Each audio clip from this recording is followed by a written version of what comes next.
வணக்கம் நேயர்களே. தீபாவளிக்கு நம்ம ஹெவியாக சாப்பிடுவோம். கொஞ்சம் எண்ணெய் பலகாரம்லாம் சாப்பிடுவோம் இல்லையா? அப்போ அஜீரண கோளாறுலாம் ஏற்படும். அதை கட்டுப்படுத்துறதுக்காண்டி தீபாவளிக்கு உடனே ஈஸியான முறையில் ஜூஸ் ஜீரணமாகிற ஜூஸ் செய்வோம். எப்படின்னு பார்ப்போம். இந்த வெத்தலை ஓமத்தை வச்சு தான் நான் செய்ய போகிறேன். வாங்க வீடியோக்குள்ளே போவோம். வானிலையை சூடு பண்ணிவிட்டு இந்த ஓமம் 5 ஸ்பூன் ஓமம் எடுத்திருக்கேன்.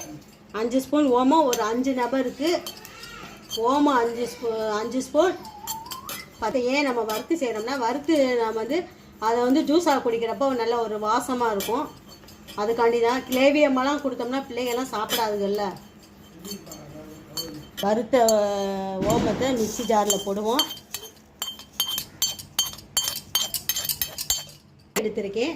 அதை காம்பை கிள்ளிடுவோம். 5 நபருக்கு 10 வெத்தலையை காம்பை கிள்ளி 4-3 கட் பண்ணிடுவோம். கட் பண்ணிவிட்டு அப்படியே ஜாரில் போட்டு 4 அடி அடிச்சுக்கிடுவோம். நேர்களே, இதில் 400 ml தண்ணி எடுத்திருக்கேன். 400 ml தண்ணியில் இதை நம்ம பவுட்ரு பண்ணி வச்சுருக்கோம் பார்த்தீங்களா? பண்ணி வச்சுருக்கத இதில் போட்டுருவோம். போட்டு நல்லா ஒரு 4 விசில் வச்சு இறக்கிடுவோம். நேர்களே, நம்மளுடைய ஓமா வெத்தலை ஜூஸ் ரெடி ஆயிடுச்சு. இதை அப்படியே வடிகட்டிடுவோம். இதுக்கு தேவையான அளவு சுகர், நாட்டு சக்கரை போட்டிருக்கேன் நான்.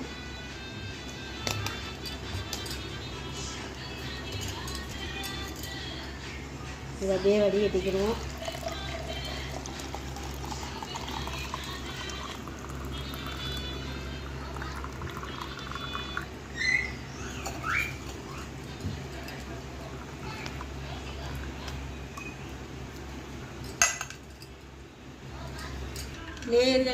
நேர்களே, நம்மளுடைய வெத்தலை ஓமம் ஜூஸ் ரெடி ஆயிடுச்சு. இது அவ்வளவு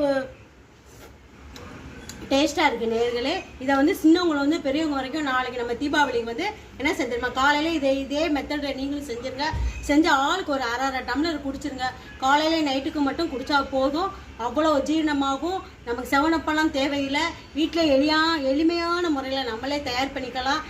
இதை நீங்களும் செஞ்சு பாருங்கள். செஞ்சு பார்த்துட்டு லைக் பண்ணுங்கள், சப்ஸ்கிரைப் பண்ணுங்கள், ஃப்ரெண்டுகளுக்கு ஷேர் பண்ணுங்கள். நன்றி, வணக்கம். நெக்ஸ்ட் வீடியோவில் சந்திப்போம். Bye bye.